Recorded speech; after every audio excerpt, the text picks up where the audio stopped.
धाकड़ खबर, बेखौफज़ुमा बेबाक अंदाज। धाकड़ खबर में आपका स्वागत है। मैं आपके साथ हूं अकरम रईस खान। वैश्विक हलचल, जी हां, वैश्विक हलचल का वो ताजा बुलेटिन लेकर एक बार फिर से आपके सामने हाजिर हो गए हैं, जिसमें बात करते हैं देश दुनिया ही नहीं, गाजा, फिलिस्तीन, इजराइल, ईरान और अब तो लेबनान से जुड़ी हुई खास खबरों की। और इन तमाम खबरों को रोजाना मैं आपके सामने आसानी से इसलिए रख पाने में कामयाब हो पाता हूं क्योंकि हमारे साथ जुड़ जाते हैं कृष्णकांत जी के जी, जो भारतीय वायुसेना के रिटायर्ड ऑफिसर हैं और जियो पॉलिटिक्स पर वाकई में अपनी पैनी और गहरी नजर रखते हैं। बहुत शुक्रिया सर वक्त देने के लिए। थैंक यू मिस्टर अकरम। शुरुआत करते हैं बुलेटिन की, और इसमें जो पहला अपडेट हमारे पास आ रहा है वो है पाकिस्तान के पंजाब की मुख्यमंत्री मरियम नवाज से जुड़ा हुआ। उन्होंने पत्र लिख दिया है भारत के पंजाब के मुख्यमंत्री भगवंत सिंह मान को वायु प्रदूषण को लेकर। आपको क्या लगता है? बस ऐवे ही क्योंकि वहां का जो लाहौर शहर है पूरी दुनिया में सबसे ज्यादा प्रदूषित माना जा रहा है, वहां की जनता को खामोश करने के लिए एक जुमला उछाल दिया? नहीं, ये जुमला नहीं है। वास्तव में उन्हें लगा होगा कि शायद ये लोग मिलके कुछ इस दिशा में काम कर सके। 390 से अधिक उनका AQI गया। वैसे कहने के लिए हमारे दिल्ली में भी अभी दिवाली के कल ही, मतलब एक दिन पहले ही 390 के आसपास मंडरा रहा था, या कि डेंजरस लेवल पे। ये सामान्य नहीं है, ये बहुत खतरनाक है लोगों के लिए। और ये बेसिकली कहते हैं कि पुआल जलाने से और जो हवाएं आती है इधर से उधर, उसके कारण हो रहा है। हालांकि इन्होंने अपनी तरफ से इनिशिएटिव किया है, और इनिशिएटिव लिया है तो निश्चित रूप से इसमें पॉलिटिक्स जुड़ेगा, इसमें कोई संदेह नहीं है। खासकर तब जबकि हमारे पंजाब में सत्ता जो है आम आदमी पार्टी का है, वह भाजपा का नहीं है। यदि भाजपा का होता तो बात अलग होती, तब उसको दूसरे रूप से दिखाया जाता। और इस हालत में यदि दोनों प्रांत ही नहीं, दोनों देश मिलते हैं जहां पे कि ये भयावह स्थिति आ रही है, और कितनी भी कोशिश कर ले, उन लोगों ने कृत्रिम बारिश भी किया हुआ ऐसे मौके में ताकि कुछ घटाए, थोड़ा सा असर पड़ता है। एक ग्रीन बेल्ट लॉ वहां पे लागू किया है, जिसके हिसाब से खास खास जगहों में ये सब आप पुआल या परावला या जो भी कहते हैं उसको नहीं जला सकते हैं। वहां पे ट्रैक्टर का चलाना लिमिटेड होगा, वहां पे पटाखे क्रैकर नहीं फोड़ सकते, वैसे भी पटाखे क्रैकर वहां ज्यादा नहीं हो सकते हैं। नो स्मोक जोन, ये सिगरेट पीने वाला नहीं, धुआं करने वाला जो होता है वो नहीं कर पाएंगे।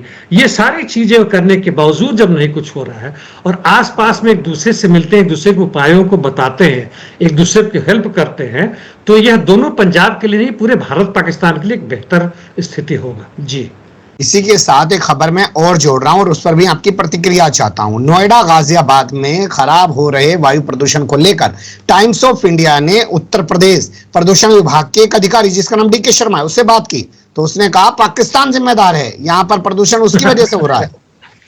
जब तक दिल्ली में आम आदमी पार्टी की सरकार थी और दिल्ली में नहीं था, तो वो पंजाब सरकार को और पंजाब के किसानों को दोषारोपण लगाते रहे। जब उनकी खुद की सरकार बन गई तो वो गायब हो गए। और आप यदि गाजियाबाद में हैं, उत्तर प्रदेश में हैं, तो पाकिस्तान के ऊपर आरोप लगाते हैं। मान लेते हैं किसी खास मौसम में जब उधर की पश्चिमी हवा बहुत तेज आ रही है आजकल के मौसम में, खासकर जब गेहूं का जब कटनी होता है और उसको जब उसमें से निकालते हैं दाने, उस समय की बात हो तो कुछ बात बनता है, मतलब 4-5%। लेकिन मुख्य मुद्दा वह नहीं है। मुख्य मुद्दा है हमारे यहाँ फैक्ट्री जो है उनके कारण है, हमारे जितने भी गाड़ियां चल रही हैं डीजल पेट्रोल उनके कारण है, और हमने जितने भी धुआं पैदा कर रहे हैं और जिसके कारण carbon oxide, sulphur oxide, dioxide ये सब पैदा कर रहे हैं, वो सब चीजें हैं जिन पे हमारा कोई भी लगाम नहीं है, और कोयले का बेधड़क इस्तेमाल कर रहे हैं। जी, मैं इसी खबर पे बने रहना चाहता हूं। क्या आपको नहीं लगता कि जो ये अधिकारी इस तरीके का दिव्य ज्ञान देते हैं, ये जानबूझ के ऐसी बेशर्मी दिखाते हैं ताकि सत्ता की नजरों में आ जाएं कि देखो हम भी बैठ के पाकिस्तान को गाली दे रहे हैं? एक तरफ तो ऐसे अधिकारी नहीं, राजनीतिक नेता, धार्मिक और जितने भी इस तरह के नेता हैं किसी भी धर्म से हो, वो हम कहते हैं कि भाई जनता को मूर्ख बना रहा है, लेकिन वास्तव में देखें, पहला बात सत्य है लेकिन आधा है, दूसरा आधा बात सत्य है कि खुद ही वह अज्ञानी और अंधविश्वासी। ऐसा नहीं कि बड़े ही वह वैज्ञानिक और विज्ञान को समझने वाले और एक तार्किक आधार पर सोचने वाले लोग, ऐसा नहीं। और ये जो अधिकारी हैं रट्टा रट्टा लगा के कहीं ना किसी तरह से आ गए हैं, सत्ता में आ गए हैं, अच्छे अच्छे पोस्ट पे आ गए हैं, DMSP बन गए हैं, चाहे किसी भी देश के हो, हमारे देश के हो, पाकिस्तान कहीं के भी हो। और इसलिए इस तरह की अज्ञानता, खासकर हमारे जजों को देखें, हाई कोर्ट के भी जज जाके बड़े बड़े धार्मिक लोगों नेताओं के पैरों पे पड़ते हैं, यहां तक कहते हैं कि मोर के आंसू पी के मोरनी गर्भवती हो जाती है। तो ऐसे वैज्ञानिकों को हम मतलब क्या कहें, कुछ शब्द कहना मुश्किल है। यह लोग खुद ही उतने ही अज्ञानी हैं जितने हम हैं। जी बिल्कुल आप सही कह रहे हैं, इसलिए इस टॉपिक को यहीं छोड़ देते हैं और आगे बढ़ देते हैं। स्पेन में एक दिन के अंदर ऐसी बारिश हुई है जिसे बताया जा रहा है कि पूरे साल का पानी वहां पर पड़ गया, और तबाही का आलम यह है कि 100 से ज्यादा लोग मर गए। वहां पे 1903 के आसपास में ऐसा कुछ हुआ था, 1923 के आसपास में हुआ था, जिसमें 150 लोग मरे थे। और उसके बाद से बहुत वर्षों के बाद से, दशकों के बाद से इस तरह की घटना घटी है। और अचानक मतलब इस तरह का बाढ़ आना, इतना भयानक बारिश होना, एक खास क्षेत्र में होना, यह दिखाता है कि किस तरह से हमारा क्लाइमेट एक दूसरी दुनिया की तरफ लेके जा रहा है, हमें चेंज कर रहा है। जिसमें ये उदाहरण हमारे सामने स्पेन का है। अमेरिका और वेस्टर्न यूरोप जहां ठंड से लोग मरते हैं, वहां गर्मी से भी 45-50 और करीब 55 डिग्री सेंटीग्रेड पहुंचता है, मरते हैं। किस तरह से लैटिन अमेरिका का जो कोस्टल रीजन है, वहां पे समुद्र के पानी आने से पहले आधा किलोमीटर 1 किलोमीटर था, 2-3 दिन में बाहर जाता था, अब 2-2 किलोमीटर चल जाता है 15-20 दिन तक, क्योंकि इतना ज्यादा पानी आता है, टिका रहता है और पूरा जमीन खारा कर देता है, जो भी उपजाऊपन है उसका खत्म हो जाता है। और यह हमारे पूरे पृथ्वी को तबाह कर रहा है, जिससे हमारे रहने लायक नहीं है। यदि अभी हम ना जगे तो विश्व युद्ध हो ना हो, इसके कारण हम जरूर बर्बादी की तरफ बढ़ ही रहे। जी बिल्कुल सही कह रहे हैं आप। धरती को, प्रकृति को, खुद प्रकृति का अपना सबसे बड़ा भोगी मानने वाला मनुष्य ही बर्बाद कर रहा है। अगली खबर है लंदन से। यहाँ पर रिटायर होने के बाद पाकिस्तान के चीफ जस्टिस फाइजी ईसा करके उनका नाम है, वो पहुंचे हुए थे, उनके ऊपर हमला हो गया, राजदूत पर भी हमला हुआ है। तो लंदन में पाकिस्तानियों पर क्यों हमला हो रहा है जी? वहां पे ये पहुंचे थे और बातें सबको पता था। तो पीटीआई के जो समर्थक थे, उन लोगों ने धरना प्रदर्शन की मांग की गई थी और लंदन या यूके का जो भी कानून है उसके हिसाब से कहा कि शांतिपूर्वक तरीके से कीजिए। 80 लोग गए थे, इन्होंने अपना धरना प्रदर्शन किया। ये लोग जहां पर गए थे वह एक खास जगह है जहां पर कि इन्हें लॉ का यूनिवर्सिटी टाइप के हैं, जिनको पढ़ाया जाता है, मिडिल टेम्पल कहते हैं, बड़ा महत्वपूर्ण है, जहां से सर्टिफिकेट भी दिया जाता है लॉ प्रैक्टिस करने के लिए। तो जब ये खत्म हो गया धरना प्रदर्शन, तो अधिकांश लोग चले गए, 5-10 लोग बचे हुए थे। 2-3 घंटे के बाद जब बाहर आए थे, इन्होंने देखा इस भूतपूर्व चीफ जस्टिस को, तो गुस्से में आके जाके जो भी गाड़ी थी उस पर तपतपाया, जोर से बैंग किया, उसको बाहर निकालने की कोशिश की। तब तक पुलिस आ गई, इनको हटा दिया। ऐसा नहीं था कि इनके जान पे हमला कुछ हुआ, जो भी हुआ। लेकिन खैर यह तो एक मसला हो गया और पूरे पाकिस्तान के लिए इसको हंगामा मचाया जा रहा है। पाकिस्तान का विदेश मंत्री कह रहा है कि इनके हम जो भी नागरिकता है इनको खत्म कर देंगे, एफआईआर लॉज करेंगे। एफआईआर लॉज करना भी एक धमकी का ही हिस्सा है।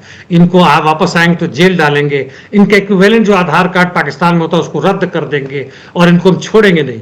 ताकि दिखाने की पूरी कोशिश है कि आगे से आप इस तरह के कहीं भी कुछ करते हैं, चाहे आप पाकिस्तान में हो या पाकिस्तान से बाहर हो, तो हम छोड़ेंगे नहीं। और दूसरे यहाँ पाकिस्तान का हुआ किया जा रहा है कि पाकिस्तान की तुमने बदनामी कर दी लंदन में जाके। जी एक चीज होती है ज्यूरिसडिक्शन।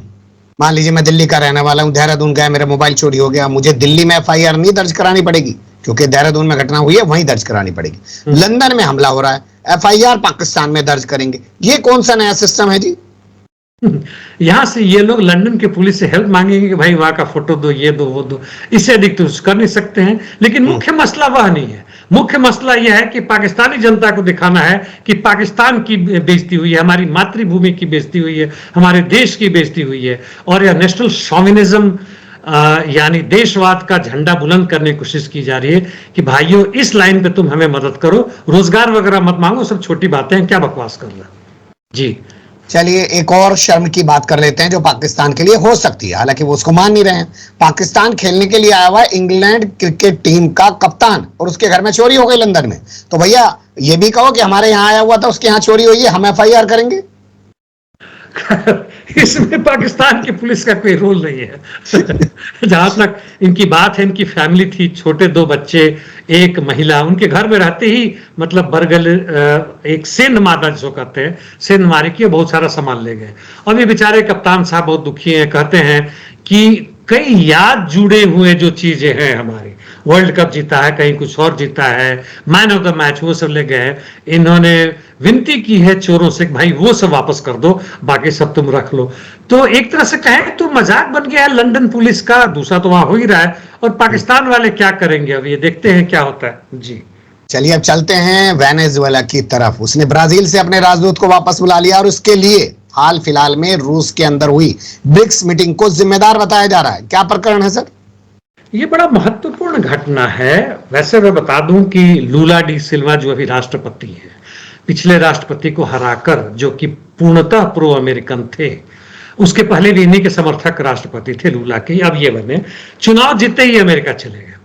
सबसे पहला काम उन्होंने ये किया और पूरी दुनिया में आया कि सबसे बड़ा गद्दार निकला। हालांकि उस दर्द के गद्दार ना होने के बावजूद उन्होंने जाके बाइडेन से मुलाकात की, क्या बातें की नहीं आया, लेकिन वो कहा हुआ है कि जहां मुख्य मसला होता है हम अमेरिका के साथ है, हम तुम्हारा विरोध नहीं करेंगे, लेकिन बाकी जगह जहां तक फिलिस्तीन वगैरह हम करेंगे। इसलिए यह चरित्र उनका नजर आ रहा है हर जगह। फिलिस्तीन के पक्ष में बिल्कुल पूरी तरह है, दूसरी तरफ ये रशिया के पक्ष में है, लेकिन यहां पे अपने ही मतलब मित्र देशों में, पहले इनका जहां तक लूला की बात है, बड़े अच्छे मित्र थे वेनेजुएला के पहले राष्ट्रपति के, मदुरो के समय के जो उसके पहले के थे, उनके साथ बड़ा अच्छा संबंध था। ये तथाकथित रूप से 21st सेंचुरी के जो समाजवादी देश है, हालांकि वो समाजवाद उस ढंग का नहीं है जैसा हम लोग कहते हैं, उनके समर्थक थे। और अब जाके जब ब्रिक्स में वेनेजुएला ने एप्लीकेशन डाला, जो अभी रशिया में संपन्न हुआ, अभी उस सम्मेलन में इन्होंने वीटो लगा दिया, उनको पूर्ण अभी सदस्यता नहीं मिलनी चाहिए, छोटे छोटे प्रश्नों को उठाकर के अभी उनको पूरा करना है, ये करना है, वो करना है, उनका तेल अभी अमेरिका खरीद रहा है वगैरह वगैरह। इस पर वेनेजुएला बहुत नाराज हुआ, उन्होंने कहा कि हमारे साथ गद्दारी है। और उन्होंने यहां तक कि ब्राजील के राष्ट्रपति के सलाहकार ने भी कुछ इनके अगेंस्ट में कह दिया वेनेजुएला पे। तो इन्होंने अपने राजदूत को बुला लिया है कि हम विचार करें कि भाई क्या हो रहा है क्या नहीं हो रहा है। इसके साथ साथ मैं यह भी बता दूं कि ये तथाकथित रूप से जितने भी लेफ्टिस्ट ब्लॉक है, जिसमें चीले वगैरह भी, क्यूबा तो खैर बहुत शुरू से ही है, क्यूबा के पक्ष में एक यूनाइटेड नेशंस में एक प्रस्ताव आया, बड़ा इंपॉर्टेंट हुआ है। और उसमें तकरीबन 180 के आसपास देशों ने क्यूबा के पक्ष में दिया है। मत यह था कि क्यूबा के ऊपर जो अमेरिकी प्रतिबंध है उसको खत्म कर दिया जाए। वो बहुत जमाने से चल रहा है, जो बिल्कुल गलत बात है। और इसके पक्ष में जितने देशों ने दिया, विपक्ष में 2 देशों ने वोट दिया, एक तो अमेरिका है, दूसरा इजराइल है। और जो कुछ लोग जो एब्सटेन रहे, ना दिया यूक्रेन है, ठीक है, यूक्रेन की बात समझते हैं।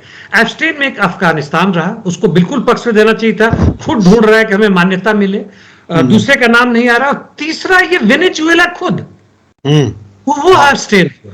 वेनेजुएला को बिल्कुल नहीं होना चाहिए, तो क्यूबा का साथ देना चाहिए था। ऐसा ऐतिहासिक क्षण है, हालांकि अमेरिका इस बात को मानेगा नहीं, उसमें कोई संदेह नहीं है, फिर भी उनके एब्सटेन होने का बात मतलब नहीं आता है। और यह दिखाता है कि यह समाजवादी देश जितना भी एंटी अमेरिकन इंपेरियलिज्म के खिलाफ हो, मतलब उनके लड़ रहे हो, अपने यहाँ जनता के पक्ष में है, लेकिन वास्तव में कहें तो एक समाजवादी एकता इनके बीच में नहीं है। यह बहुत बड़ी खामी है इनके बीच में। जी, तो क्या वो खबर भी ड्रामा थी जो सामने आई थी कि वेनेजुएला के राष्ट्रपति इसलिए ब्रिक्स में शामिल होने के लिए नहीं जा रहे हैं क्योंकि डॉक्टर ने उनको आराम करने के लिए बोला है, ये जाना ही नहीं चाहते थे?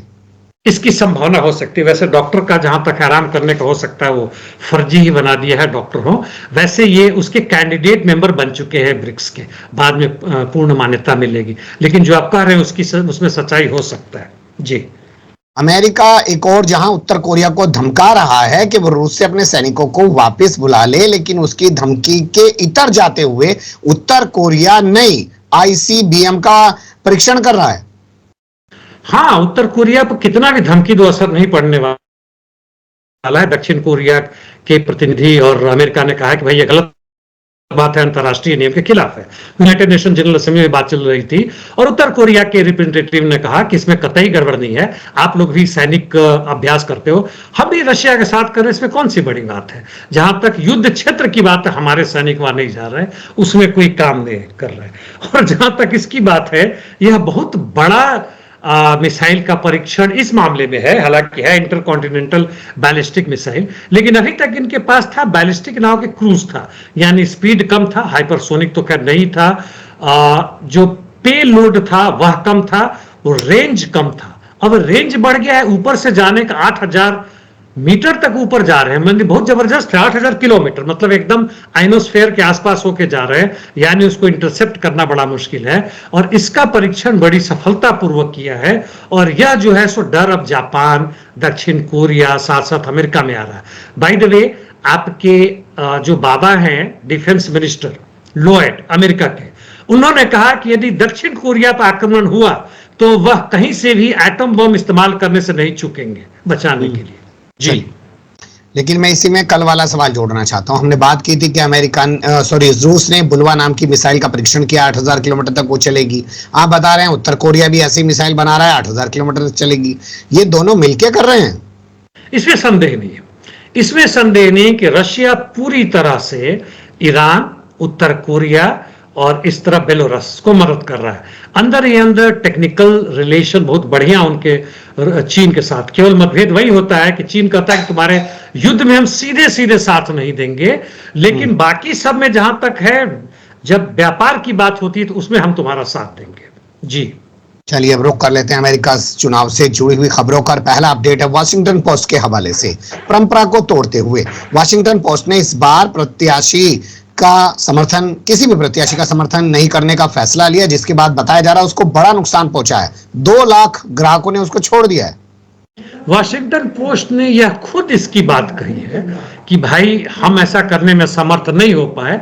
और 2 नहीं, जब तक ये खबर आया है, मैं लास्ट वाल देखा था, 2.5 लाख के तकरीबन नाराज जो हैं चल रहे हैं, वह अभी वापस आ गए। क्योंकि वॉशिंगटन पोस्ट का अभी तक का रिकॉर्ड था कि वह समय आने से पहले, चुनाव होने से पहले तथाकथित रूप से जो लिबरल यानी उदारवादी कैंडिडेट होता था तो समर्थन करते थे, यानी डेमोक्रेट्स के पक्ष में जाते थे। डेमोक्रेट्स कहीं सब लिबरल नहीं है, वह हम बहुत इस पर डिस्कशन कर चुके हैं। और जहां तक उसके बॉस की जब बात है, बी जोस जो भी उनका नाम है, उनसे कहा गया कि आपने ऐसा क्यों नहीं किया। इस बार तो करना चाहिए था, जबकि एडिटोरियल बोर्ड ने अपना प्रस्ताव इनको भेजा कि हम पहले की तरह हम बाइडेन या उनके बदले में कमला हैरिस को हम सपोर्ट करें। तो इस पे इन्होंने सफाई दी है, इन्होंने उसको टर्न डाउन कर दिया, जिसके कारण एडिटोरियल बोर्ड से 3 मेंबर इस्तीफा भी दे चुके हैं। और उसने ये कहा कि बहुत कम समय था मुझे विचार करने के लिए।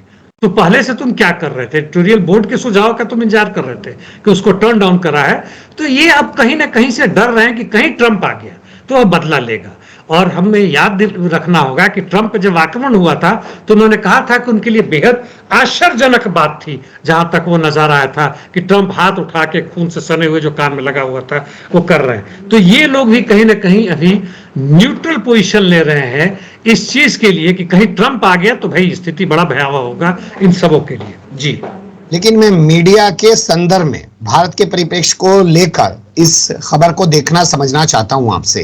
हमारे यहाँ तो बगैर घोषित किए ही, मतलब किसी तरह की कोई घोषणा नहीं है, पूरा मीडिया नतमस्तक हुआ पड़ा है। पर कम से कम वहां मीडिया इतना तो ईमान धर्म रख रहा है ना कि भाई सपोर्ट करेगा कि नहीं करेगा। बिल्कुल, वहां पे जैसे फॉक्स को छोड़ दें, 1-2 और छोड़ दें, तो कुछ ना कुछ न्यूट्रलिटी बनाने में ये लोग समर्थ हैं और कर भी लेते हैं, दिखा भी लेते हैं। लेकिन ऐसा लगता है कि जहां तक हमारी मीडिया की बातें छोड़ी थी, उसके बात ही करना बेकार है। वह तो खुलेआम और प्रत्यक्ष रूप से वो तो बीजेपी के सेल की तरह काम करते हैं, और जो भी उनका कारण हो। लेकिन अमेरिका वगैरह में कम से कम अंदरूनी मामले के लिए, इजराइल पे हो, यूक्रेन पे हो, तो पूरी तरह से अपने सरकार के साथ हैं। लेकिन यहाँ पे वह कुछ न कुछ निष्पक्षता दिखलाने की कोशिश जरूर करते हैं। जी, हैरिस बाइडेन से पीछा क्यों छुड़ा रही हैं? उनकी जो चुनावी टीम है वो बाइडेन से किनारा क्यों कर रही है? क्या बाइडेन जो है हैरिस को हराने में लगे हुए हैं क्योंकि हैरिस ने बाइडेन की उम्मीदवारी कटवा दी? अब बाइडेन नाराज हो ना हो वो तो दिखाने की कोशिश नहीं कर रहे हैं, लेकिन जो इनका याददाश्त शक्ति है, कुछ का कुछ बोल देते हैं। एक चुनाव रैली में कहीं पे इन्होंने बोल दिया था कि कचड़े हमारे देश में हैं और वही कचड़े जो है ट्रंप का समर्थन करते हैं। अब यह बोलने का कोई मतलब नहीं है। उसी तरह की बात होगी कि मैं भी चुनाव लड़ रहा हूं, कोई कह दे कि ये बड़ा ही घटिया किस्म का आदमी है और मैं जाके जनता के बीच में रहूंगा कि देखो मेरे को घटिया बोल दिया। है ना, मेरे को तुच्छ बोल दिया या कुछ बोल दिया। तो वैसे करके बाइडेन ने बोल दिया और इसे ट्रंप को मौका मिल रहा है। ट्रंप दिखा रहे हैं कि भाई देखो ऐसा ऐसा मेरे खिलाफ है बोल रहा है, क्या आप लोग कचड़े हैं और इससे ये लोग करेंगे। तो इस पे कमला हैरिस और उनके जितने भी समर्थक हैं, कमला हैरिस ने भी कहा जब सवाल पूछा गया कि मेरा यह मानना है कि इस आधार पे जनता का आलोचना करना, क्रिटिसाइज करना कि वह किस पार्टी को वोट दे रहे हैं, गलत बात है। मैं राष्ट्रपति बनूंगी तो मैं सबका राष्ट्रपति बनूंगी, ना कि इनका बनूंगी। और इस तरह से उन्होंने एक तरह से अपने आप को दरकिनारा कर लिया ताकि उनके खिलाफ जनता का रोष कहीं भड़क न जाए। जी चलिए अब गाजा से जुड़ी खबरों का रुख करते हैं और पहली बड़ी खबर है जो आ रही है लेबनान से। यहाँ के प्रधानमंत्री ने बड़ा दावा किया है कि जंगबंदी होने जा रही है, कुछ घंटों के भीतर 2 महीने की जंगबंदी हो जाएगी और उस जंगबंदी में जो शर्तें सामने आ रही हैं वो हिजबुल्लाह के लिए बड़ी खतरनाक बताई जा रही हैं। ये देखिए, एक शर्त तो यह है कि जहां तक वो जो भी धारा है 1701 प्रस्ताव है, प्रपोजल है जो 2001 से ही आसपास है, उसके आसपास चल रहा था जब लेबनान के एरिया से इजराइल को हटना पड़ा था, ताकि लेबनान के लोगों ने जबरदस्त लड़ाइयाँ की थी और इजराइल हारा था वहां से। और उसके हिसाब था कि यूनिफिल यानी यूनाइटेड नेशंस का जो इंटरिम फोर्सेस है वहां पे लेबनान, वो वहां पर रहेगा। उसके साथ साथ लेबनीज आर्मी रहेगी, ना कि हिजबुल्लाह है। अभी तक हिजबुल्लाह की भी आर्मी थी, लेबनीज आर्मी के साथ साथ यूएन के आर्मी के साथ पीसफुल था, कोई दिक्कत नहीं था। इस लड़ाई के बाद से इजरायली आर्मी ने यूनाइटेड नेशंस की आर्मी को भी भड़काया, डराया, वहां से कई लोग भाग भी चले हैं। हिजबुल्लाह तो लड़ ही रहा है, जहां तक है टिका हुआ है, और लेबनीज आर्मी ने लड़ने से मना कर दिया। उनके ऊपर फायर हुआ तो पीछे हट गए। यह यदि उस आधार पर यदि पारित होता है तो हिजबुल्लाह को अलग करने की कोशिश है।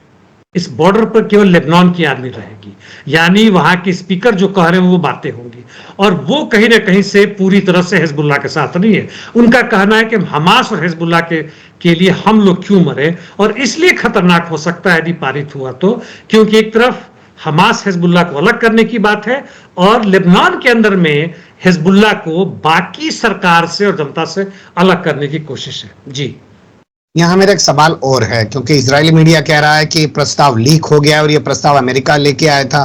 क्या प्रस्ताव जानबूझ के लीक कराया गया और उसके बाद टेस्टिंग की जा रही है कि हिजबुल्लाह का क्या रिएक्शन रहता है, लेबनानियों का क्या रिएक्शन रहता है, हमास का क्या रद्द अमल आता है?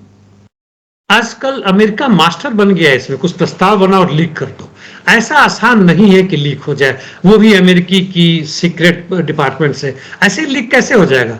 और लीक हुआ तो क्या आपने सुना कि लीक करने वाला पकड़ा गया? तो तुरंत पकड़ा जाएगा, 5, 10, 15 लोगों के बीच में होगा। और यह लीक जानबूझ से करते हैं देखने के लिए नेचुरली कि क्या रिएक्शन है, क्या होने वाला है, किस हद तक हमास गुस्सा करता है या ईरान गुस्सा करता है, हिजबुल्लाह बोलता है। एक तरह से देखें तो रिएक्शन में ये सब के सब, यानी पैलेस्टीनियन लिबरेशन रेसिस्टेंट फोर्सेज जो है उनके साथी हैं, वह खामोश रहते हैं। उनको पता है कि हम एकजुट हैं, इनको चिल्लाने दो। जी एक खबर ये सामने आई है कि हिजबुल्लाह के जो नए चीफ बने हैं शेख नईम कासिम, उन्होंने एक पहला संबोधन दिया है और उसमें कहा है कि हमारा ड्रोन तो उसके बेडरूम की विंडो तक पहुंच गया था, यानी कि नेतन्याहू के घर तक पहुंच गया था, वो बच गया, लेकिन लगता है उसको कोई इजराइल ही मार डालेगा। इजराइल ही मार डालेगा, संभव हो ना हो, लेकिन इजराइल की जनता के हक में है। जो 10-10 लाख की भीड़ में आते थे, जो ही जुडिशरी रिफॉर्म के नाम पे इनको मुक्त करना था कि नेतन्याहू के ऊपर कोई भी केस ना हो, उसके खिलाफ, जो जंगबंदी नहीं होने दे रहे हैं नेतन्याहू उसके खिलाफ, अपने सैनिकों के और आदमियों को जो कैदी हैं हमास के अंदर उनको बुलाने के लिए, और तब वो परेशान हो चुके हैं जो भी चल रहा है, तो निश्चित रूप से वहां से कोशिश करेंगे, भली मारे ना, लेकिन यदि वह जीत जाते हैं, इसको हटा देते हैं, तो नेतन्याहू अपने पूरे कैबिनेट के साथ जेल में होंगे। अन्य कई, केवल इसलिए नहीं कि उन्होंने बहुत सारा घपला किया है, अपराध किए हैं, बल्कि इसलिए भी कि जिस युद्ध में जिस तरह से उन्होंने मारे हैं, वहां की जनता ही को कोशिश करना चाहिए कि इन लोगों को फांसी के पर चढ़ाया जाए। तो यह चीज तो नजर आ ही रहा है। हाँ, जहां तक वो क्लेम कर रहे हैं कासिम, वह तो सही कर रहे हैं। उनका भी कल ही पहुंचा हुआ है उनका ड्रोन यहाँ पे। नेतन्याहू घर वाला तो पहला है, तेल अवीव के ऊपर घूम के और बमबारी भी की है। पता नहीं क्या डैमेज हुआ, मुझे नहीं मालूम है, लेकिन ये पहुंच चुके हैं वहां तक। जी बिल्कुल सही है, क्योंकि बहुत सारे सैनिक मारे गए और कहा भी इसलिए जा रहा है क्योंकि इजराइल पर चारों तरफ से हमले हो रहे हैं और उसके फौजी भी बहुत सारे मारे जा रहे हैं। उसी वजह से फौरन ही हवड़ तावड़ में खुद ही अमेरिका के साथ मिलकर जंगबंदी के लिए भाग रहे हैं। अब बात करते हैं अगली खबर की जो आ रही है नॉर्वे से जुड़ी हुई। आईसीजे से क्या सलाह लेना चाहता है गाजा को लेकर सर? यूरोप के कुछ देश काफी इससे परेशान हैं कि यूएनआरडब्ल्यू जो है, जो यूनाइटेड नेशंस का हेल्पिंग हैंड है, एकमात्र वही ऐसा उनका सेक्शन है, ऑर्गेनाइजेशन है जो कि गाजा में काम करता है। उसके मदद से जो भी ह्यूमैनिटेरियन एड्स आते हैं, उनके इलाज होते हैं, पानी तक भी नहीं मिलता वो देते हैं। और इनको इन्होंने गैर कानूनी, यहाँ तक कि टेररिस्ट घोषित कर दिया है नेसेट ने, नेसेट ने, इजरायली सांसद ने, और इसके खिलाफ इन्होंने कहे हैं। तो अब ये आईसीजे से मदद मांगने गए हैं कि हम क्या कर सकते हैं। क्या तुम्हें नजर नहीं आ रहा है कि आईसीजे कुछ नहीं कर सकता है? आईसीजे को ही पूरा का पूरा यूनाइटेड नेशंस के चीफ को ही, उनके सेक्रेटरी जनरल को घोषित कर दिया कि तुम नहीं आ सकते इजराइल। तो क्या कर लेगा? तुम अपने बॉस के खिलाफ लड़ो जो कि अमेरिका है। यदि उसको झुका सकते तो झुकाओ, नहीं तो और कुछ नहीं कर सकते। जी चलिए, आईसीजे कुछ कर ना पाए, लेकिन पेरिस की अदालत ने बहुत कुछ कर दिया है और इजराइल के लिए रास्ता खोल दिया है। वहां पर लगने वाले हथियार मिले का पेरिस, जहां तक बात है अमेरिका के बाद से, मतलब ये कुछ देश हैं, फ्रांस, जर्मनी, इटली, इंग्लैंड, ये हथियार बनाने और बेचने में बहुत उस्ताद हैं। यानी वॉर इंडस्ट्रीज के ये लोग हब सेंटर हैं। उस हालत में इजराइल भी काफी आगे है, बेचना तो कम, लेकिन उनके एडवांस टेक्नोलॉजी का प्रदर्शन की जहां तक बात है, दिखाने की बात है। इस पर जो रोक लगाया था वह दिखाने के लिए सही, लेकिन रोक लगा था। अब जो है उसको भी वहां के कोर्ट ने खारिज कर दिया कि भैया पाइए, दिखाइए, यह आपका प्रजातांत्रिक अधिकार है। भला बताइए, पूरे दुनिया भर में लोगों को मारकर इतने मुनाफे कमाए जा रहे हैं, भला इजराइल कैसे नहीं कमाएगा? बेचारा इजराइल। जी, यरूशलेम में कोई भी देश अब वाणिज्यिक दूतावास नहीं खोल सकता है। संसद से प्रस्ताव करके पास इजराइल ने ये आदेश जारी कर दिया है। क्यों कर रहा है वो वाणिज्यिक दूतावास खोलने का विरोध? हमें तो यही समझना चाहिए कि यरूशलेम इनका नहीं है, यह ऑक्युपाइड लैंड है। यह जो है विदेशी ताकत है जिस पे इन्होंने कब्जा किया है, वह दशकों से। यह बिलोंग करता है फिलिस्तीन स्टेट को, यह बिलोंग करता है उनकी जनता को, फिलिस्तीन की जनता को। यहाँ पे आप कैसे दूतावास खोल सकते हैं? जहां तक वाणिज्यिक दूतावास है ताकि कारोबार कर सके, उसके आधार पर कुछ देश के लोग थे पहले से, वह अलाउड है। लेकिन आगे आने वाले में दिखाने के लिए कि यरूशलेम अब इजराइल का पार्ट हो गया है, अमेरिका यही चाह रहा है। गोलन हाइट्स को ट्रंप जब वो राष्ट्रपति थे तो उन्होंने दे ही दिया कि वो इजराइल का हो गया, यानी उस पर तुम्हें बकवास नहीं करना, बातचीत नहीं करना। वही अब यरूशलेम करना चाह रहे हैं। वेस्ट बैंक में आए दिन बाहर से लोग आ रहे हैं, सेटल हो रहे हैं। अभी युद्ध के समय थोड़ा कम हो गया, बात अलग है। और जो ओरिजिनल वहां के निवासी, उनको मार के खत्म कर रहे हैं। करीब 11,000 फिलिस्तीनियों को वेस्ट बैंक में उठा के जेल में डाला हुआ अभी। तो यही सब इसका इजराइल की, जहां के जियोनिज्म का क्या मतलब है? जियोनिज्म का ही मतलब है कि हमारे देश के शुद्ध लोग जो कि लड़के जैसे भी हम कब्जा करेंगे और जो दूसरे हैं उनको अलग रखें, और इसके आधार पे हम जो हमारा साम्राज्यवाद का हिस्सा है अमेरिका का, उसको हम बरकरार रखें। और यही इसी काम के लिए इजराइल ने ऐसा यह फैसला लिया है। जी, ईरान का अशांत प्रांत कहे जाने वाले सिस्तान बलूचिस्तान इलाके में पहली बार किसी सुन्नी को वहां का गवर्नर नियुक्त किया गया है। क्या इसलिए क्योंकि वहां के सुन्नियों को ही चरमपंथी आतंकी माना जाता है? सुन्नियों को, पूरे सुन्नी समुदाय को मानते हैं ये लोग तो गलत है। हालांकि वहां से अधिकांशतः रहा है और आईएसआईएस में उनका हिस्सा रहा है, अल्पसंख्यक में होने के बावजूद। लेकिन यह कदम यदि जानबूझ से किया गया कि शिया सुन्नी के भेद को निपटाया जाए, तो मैं कहूंगा कि ठीक है, इसका विरोध नहीं होता है। और हो सकता है गवर्नर की खास बात हो, मैंने देखा नहीं है कि वह वास्तव में सही ढंग से प्रो ईरान हो और एंटी जो एक्सटर्नल फोर्सेस आके यहाँ गड़बड़ करती है उसके खिलाफ उनको लग रहा हो कि हमारे लिए शांति होना जरूरी है। हम इस चक्कर में बाहरी वालों को लाने दे रहे हैं और अपनी ही जनता को मरवा रहे हैं, गलत बात है। तो यह एक सराहनीय कदम है। जी, कहीं केपीएस गिल वाला मामला तो नहीं होने जा रहा है कि सरदार को सरदार से कटवा दो?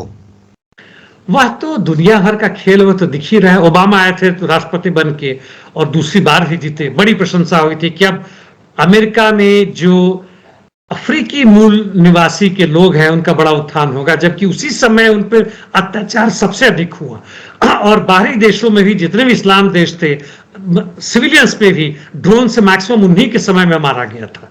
तो यह तो दिखाने की बात है। हमारे देश में भी राष्ट्रपति जितने भी बने हैं, कभी आदिवासी मूल के बने हैं, कभी मुस्लिम बने हैं, कभी दलित बने हैं। इसका मतलब कतई यह नहीं होता है कि उस से संबंधित बाकी लोगों को होगा। हमें याद रखना चाहिए यह आधार होता है जनता की एकता को तोड़ने के लिए, उनके संघर्ष को कमजोर करने के लिए, ना कि वास्तव में जनता को मजबूत करने के लिए। जी बिल्कुल आपने सही कहा, क्योंकि हाथी के दांत दिखाने की ओर, खाने की ओर जो धंधेबाज लोग होते हैं, पूंजीवादी होते हैं, वो ऐसे ही चेहरे आगे कुछ रखते हैं और पीछे कुछ और खेला खेलते हैं। बहुत शुक्रिया, बहुत बारीकी से आपने तमाम चीजों पर रोशनी डाली। फिर आपके साथ किसी और मुद्दे पर जुड़ने की कोशिश करेंगे। धन्यवाद। Thank you mister Akram.